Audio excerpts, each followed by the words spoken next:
Wyatt opened his eyes slowly as the darkness that had welcomed him so gently became nebulous and distant, slowly replaced by stinging light. He closed his eyes at the assault but opened them again after a few seconds of struggle, now welcoming the white light shining above him. His vision was blurry, but it rapidly improved until he could clearly see where he was, still strapped to the bed inside the Medicare pod. The only real difference was that now he could move his head freely. He opened his mouth and suddenly felt rather thirsty. He tried to talk, but his throat ached and lingering pain rocked throughout his body. "My neck is killing me. Why does it itch and feel like my skin is peeling off at the same time?" Wyatt thought as words failed him. "How long have I been asleep? Did we win? Those damn monsters better be dead." Out of the corner of his eye, he saw a Royal Marine standing near the entrance of the infirmary and was looking at him. Even with his helmet on, he could feel his icy gaze set on him. The sensation was uncomfortable, and it sent a shiver up his spine. "I'm so lucky that I won't get to fight a Royal Marine. Then again, I would be dead before I knew it happened," he thought, momentarily remembering the butchery just a handful of Royal Marines and Cynthia caused within moments. A few minutes passed that felt like an eternity to the bedridden pilot until the Royal Marine moved out of the way, allowing the doors to open and the now familiar sight of Princess Clara and Cynthia entered his field of view. "Okay, Wyatt, play it cool, play it coy. I only took command of the Nornavio for a few minutes in a desperate situation, and a high-ranking noble gave me that permission. Granted, Cynthia isn't part of the Royal Navy, but her word carries weight, I hope." "Oh, who am I kidding? I'm so dead," Wyatt thought nervously as he managed a weak, strained smile when the two beautiful women stopped next to his pod. "My pre-ac—" Wyatt tried to speak normally, only to end up coughing repeatedly. After a few moments, he calmed down enough and lowered his volume, making his voice sound raspy and dry. "Excuse me, Princess." "No need to apologize, Wyatt," Clara replied, her expression soft and caring, purple eyes set upon the bound man. "I imagine you're thirsty?" "Very much so," he confessed, ashamed. "The Medicare pod is keeping your body properly supplied with nutrients and water, Wyatt. What you're experiencing is one of the secondary effects of the nanogel I injected you with," Cynthia explained, breaking her stoic expression to smirk softly at him. "You would be dead otherwise." "Nanogel?" Wyatt muttered, and his face paled. He knew how expensive nanogel was, not to mention it was reserved only for high-ranking nobles. That was enough to nearly knock him out again. Commoner, you wasted on me?" he rasped with difficulty. "I believe that your victory over the Drazen is more than enough reason for you to earn at least that much, Wyatt," Clara said, eyes narrowing. Her smile dropped and her expression shifted from friendly to the cold, serious face she had used when dealing with Uriel. So much for playing it safe. "I feel like her eyes are going to choke me," Wyatt thought, unable to look away from the vibrant purple eyes of the blonde princess. "Drazan?" he managed to squeak out, unable to gather the courage to say anything else. Clara sighed, and her expression relaxed somewhat. "Gone. They jumped out of the system 6 hours ago. The last pocket of those monsters was exterminated an hour ago. They died at the hands of Juliana." Now that brought a smile to his face. For all it was worth, to know that the Drazen had run away like cowards and the borders had been exterminated made all the pain and transgressions worth it. "Would have liked to kill the rest," he muttered, satisfied. "They were too far away, and while we had the strength to do it, we would have taken casualties. We simply lacked the numbers and the firepower to confront them in open battle," Clara answered. "Drazen raiders are parasites. They only attack targets they are sure they can assault with little trouble. Were it not for the Nornavio and your crucial efforts, Wyatt, I'm afraid the outcome would have gone according to their usual raids." Wyatt grimaced internally, knowing full well what that entailed. Nevertheless, he was pleased to notice the disgust and venom that laced the words of the princess he'd started to respect. "I only did what I thought would be the best way to deal with them," he replied. "Do not fret, Wyatt," Clara continued. "You shall not be punished in any regard. My brother has seen the records as I have. Only a few of us will know the truth of what happened and the circumstances that led to it. I trust that you will not be disheartened to know that your achievements commanding the Noir Navio will be occluded? Wyatt shook his head slowly. Not at all. Loyalty is its own reward, he said, pronouncing the ancient motto of House Astor and that of the Principality itself. Cynthia shall receive the credit for your accomplishments, Clara stated, her expression hardening as she placed a hand on the glass of the pod. The pilot turned his gaze to Cynthia and observed her expression for several moments. She was impassive, but her eyes flickered with respect and gratitude as she stared at his immobile body. It was only then that he noticed that he was no longer wearing his armor. In fact, he was only wearing a pair of medical shorts to cover his privates. He blushed and looked away. He was no stranger to nudity or showing his body. Communal showers had that effect, but to be basically naked and helpless was another thing entirely. Not at all. Clara, Wyatt replied, correcting himself at the last moment, but still unable to look back at the two women. Excellent, said the princess, barely managing to suppress a giggle due to Wyatt's bashfulness. She couldn't help herself. I must admit, my dear Wyatt, that you are far less muscular than I thought you'd be, toned yet lean. Except for your chest and upper arms, she giggled. Nicely developed biceps, triceps, and pectorals, she said in a teasing tone. Goodness gracious, Clara, Cynthia breathed out, embarrassed at her friend's antics. Can't a princess appreciate the attractiveness of a well-developed body? Clara retorted, never losing her playfulness. Is this what it feels to be behind a butcher's stall? Wyatt wondered, as he felt particularly exposed, like a slab of meat being grated by potential customers. I'm glad to see that no lasting injuries will persist, Clara said, her tone returned to normal. Now then, Wyatt, would you explain to me what were you thinking for you to decide to go on your own in a fighter? Wyatt's embarrassment died swiftly after hearing what she just said. His heart raced, and he slowly turned only to find her friendly expression, but he could feel the pressure behind her otherwise friendly smile. He looked at Cynthia, only to find a similar expression and a glare that promised him retribution would come. Great. So lying or downplaying it are no longer valid options. All that's left is to tell the truth. Things can't get worse, can they? Wyatt thought and gulped nervously. Cornered and quite literally unable to get away from them, he confessed why he had decided to go out in the first place and why he lied to Cynthia.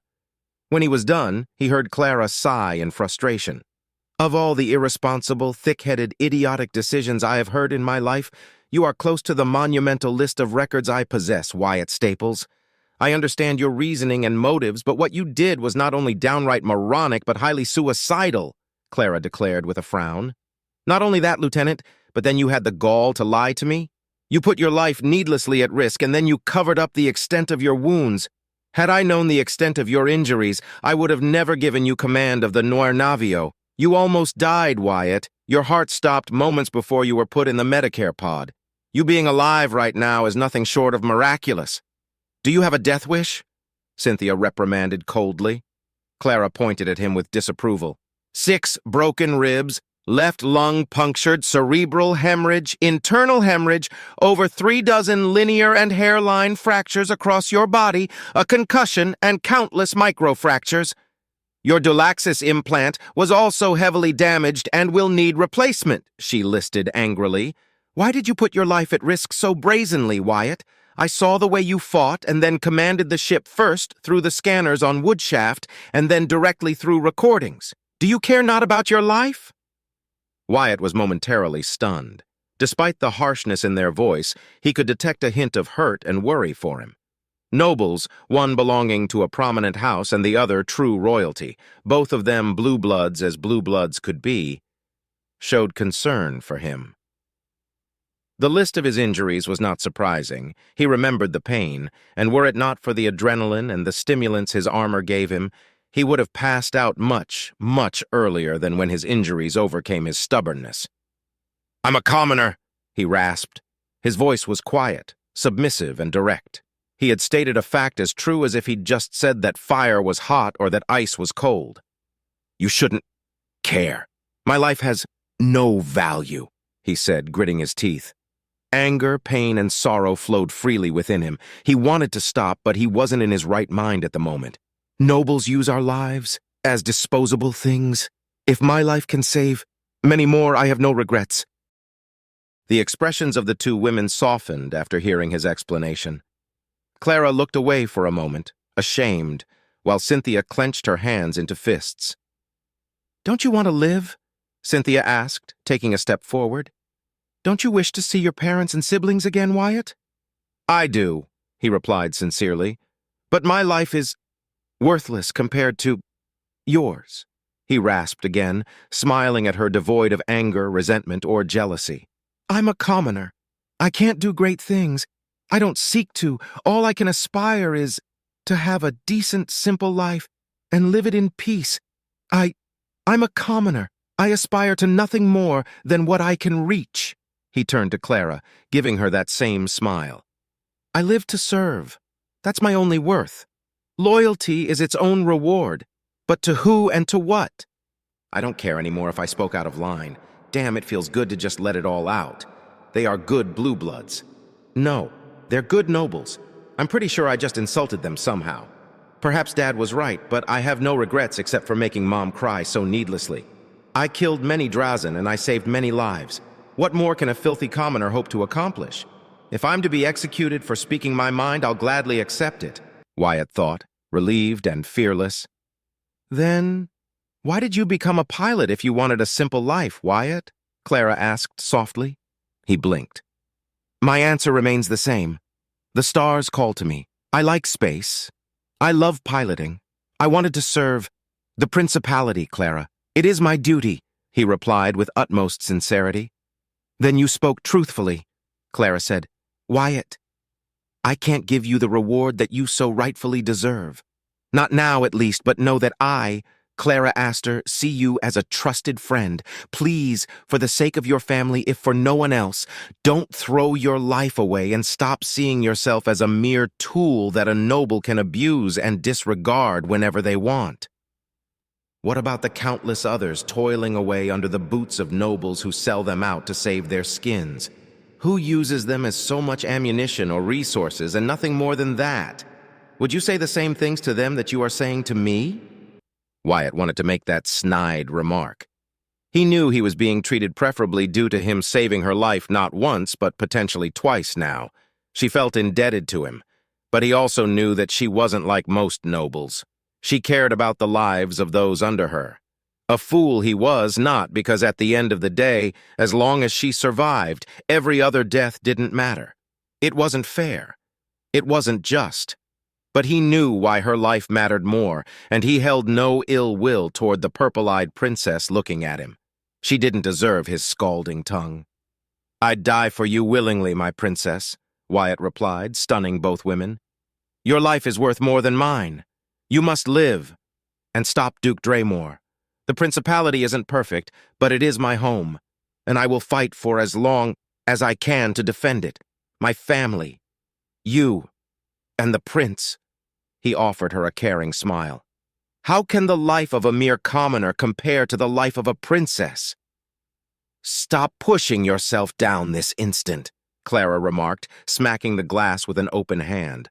Why do you insist on seeing yourself like that?" Next to her, Cynthia gave her friend a sad look before turning to Wyatt once more. "I know my place," Wyatt replied before focusing on Cynthia. "Just like Cynthia knows hers." Then he returned his attention to the princess. "The difference lies in the roles we play. Each of us lives within our prisons, gilded or ironed. It matters little." Clara wanted to object further, but having her own words used against her in such a manner managed to disarm her. "It shouldn't be so," she mumbled after a few seconds of silence. "But it is the truth," Wyatt replied softly. "Clara, may I ask something?" The princess nodded. "What will happen to Galt and the prisoners?" "Their fates have been sealed and are within my hands after you delivered them unto me. Rest assured they won't be killed. Their service was noted and appreciated. For most of them, at least," Clara answered, using her diplomatic tone. "Wyatt, Cynthia told me what you said about the Drazen." Her eyes softened when she saw him freeze for a moment. Taking her chance, she studied his body closely. Aside from a few scars and short hair across his arms and legs, There were no marks of lashes, deep cuts, or any evidence across his body that spoke of him being mistreated or punished by overtly cruel local nobles. She wasn't too surprised by that after seeing his performance at the mess hall. His body was pristine in most regards, except for the most striking scar that ran across his left side. It was like a gash that healed poorly and left pinkier tissue over his ribs. It wasn't even that big, perhaps 10 centimeters across, if that, but it was an old wound. Nothing truly remarkable. Wyatt closed his eyes for a moment. Then he opened them and turned to Cynthia. "I promised you that I would tell you about my experience with the Drazan." He turned to Clara while a fire raged in his chest. "Do you wish to know why I know what they do?" "Please," Clara said firmly. He snarled. "Obey." Camram, capital world of House Draymore.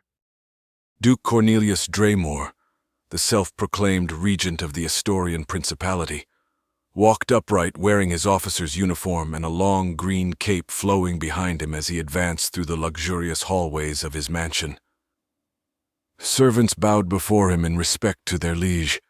His shoulder-length blonde hair shone against the rays of the sun, his short beard was elegant and properly trimmed, and his green, intense eyes fit perfectly against his stoic, unmoving expression.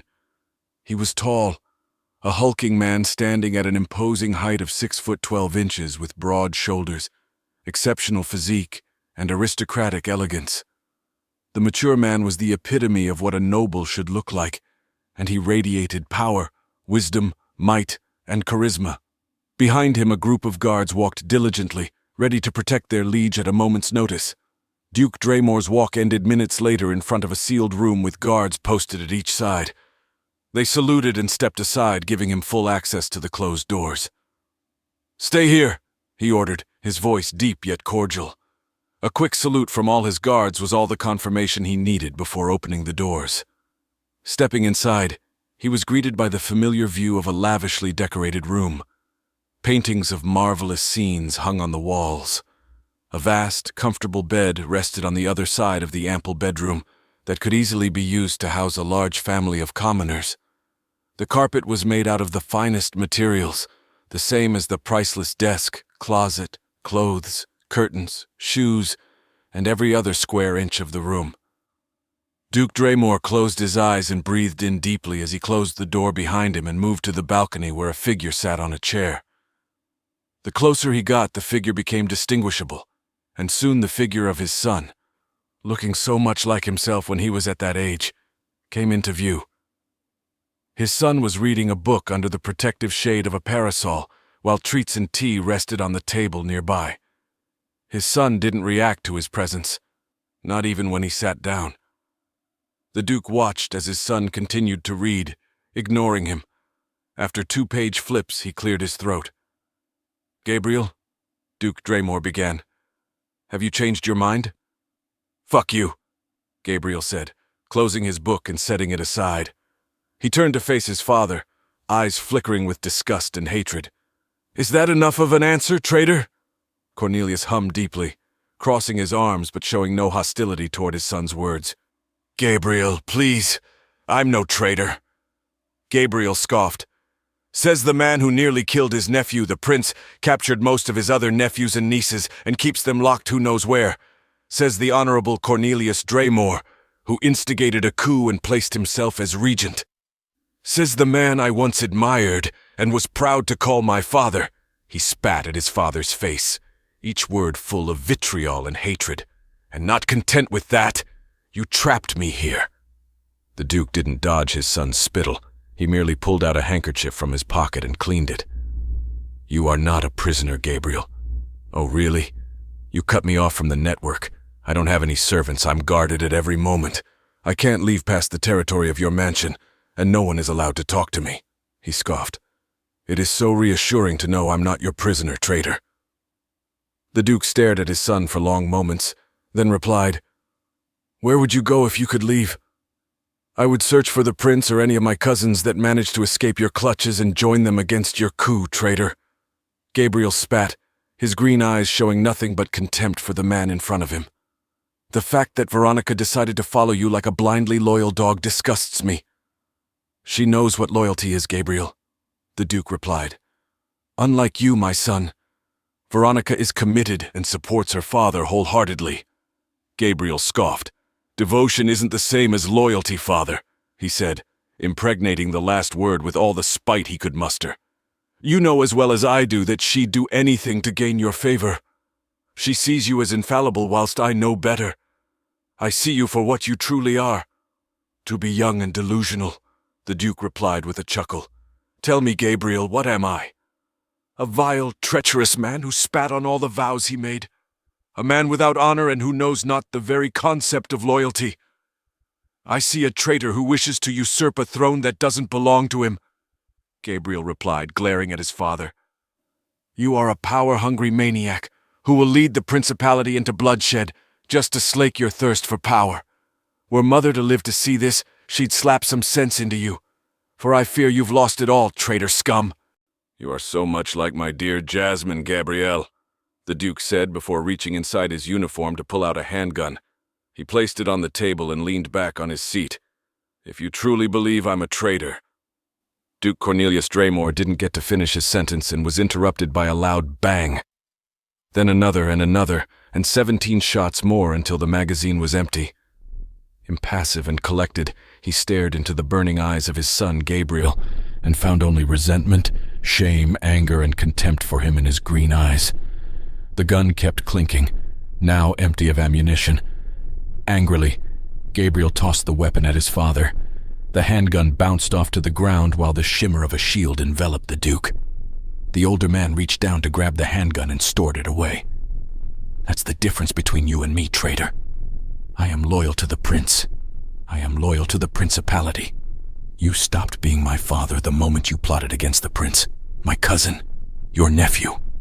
That's why you never told me anything about your demented plan until you executed it. Did you tell Veronica? Did she know? Gabriel scoffed. Duke Draymore, despite the attempt at his life, smiled. Your resolve is as strong as ever, my son. Your false loyalty is commendable but foolish, Gabriel. Veronica didn't know, just like you, and yet she stands at my side. But do not be mistaken, my son. I do this not because I crave the throne or power. I do this because it must be done, and no one else has the strength to do so. Gabriel sat down and grabbed his book.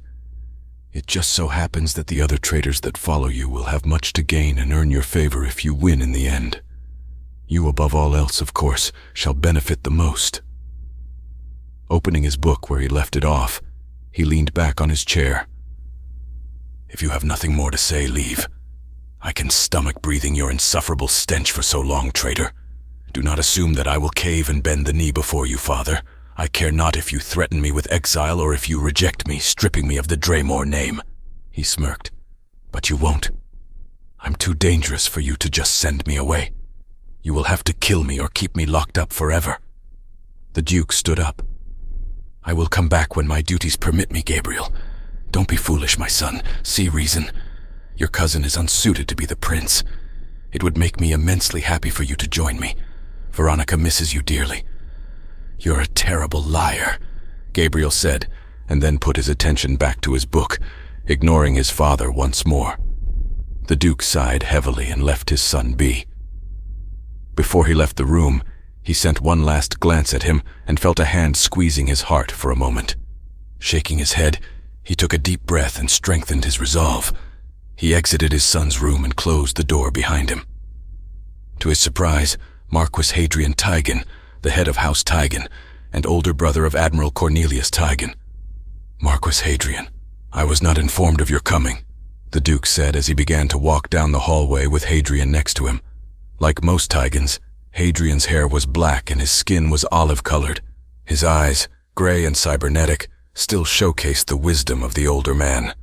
Being a head shorter than the Duke, Hadrian glanced up before replying. I came here on my own volition, using the ship you so generously provided me with, your lordship. It is my sincere hope that it is serving you well, Hadrian, but I doubt you've come to my home just to say hello. What has happened that you couldn't rely upon through our network? The Duke asked, raising an eyebrow in curiosity. The Vulture's pride has come back presenting severe damage to its outer hull, breached during the altercation. It was forced to retreat, Hadrian said. The Vulture's Pride. That's the ship that set after the royal favor in pursuit, the Duke stated. How was it damaged to the point it retreated? Hadrian sighed heavily and frowned deeply. Apparently, and pardon my following statement, but it is the truth, a garbage hauler threw its cargo at it and ignited the container as a makeshift bomb. He explained with disdain. I have already punished the inept fools responsible for such a blunder. The Duke had to take a moment to absorb the information. After processing it, he couldn't hold back a hearty chuckle. A garbage hauler? I would like to meet the pilot who managed to do such an absurd thing a possibility. That's not all, I'm afraid. I exchanged several messages with the Castons, and they informed me that their turncoat confirmed the presence of both Princess Clara and the prince himself, alongside a ragtag fleet of ships loyal to House Astor. Hadrian said, not bothering to mask his contempt.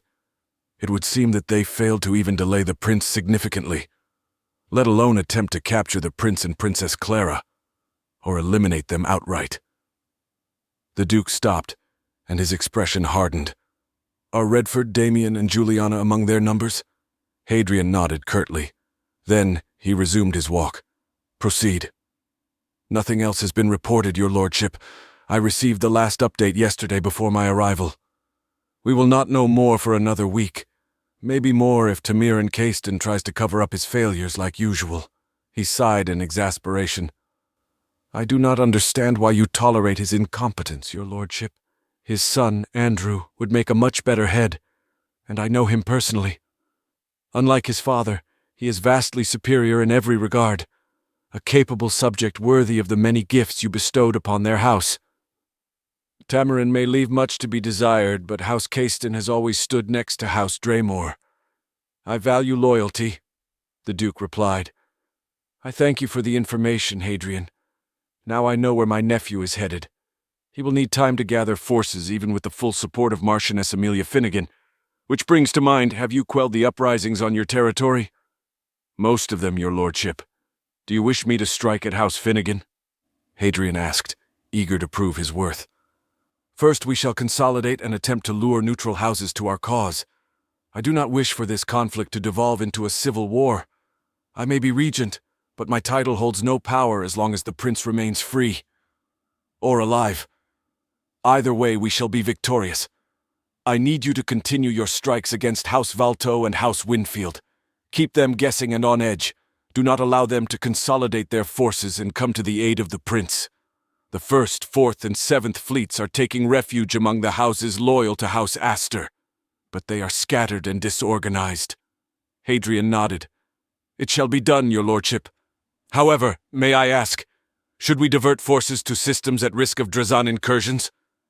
The Duke closed his eyes. Only those who are loyal to our cause shall receive protection. The rest can fend off for themselves. The loss of life will be regrettable, but the tragedies shall incur discontent and resentment among House Astor supporters. Those losses shall grant us further favor. It will demonstrate that we are better organized and can mobilize faster in response to any threat. My decapitating strike failed. Now we play the long game. Hadrian bowed his head. As you command, your lordship.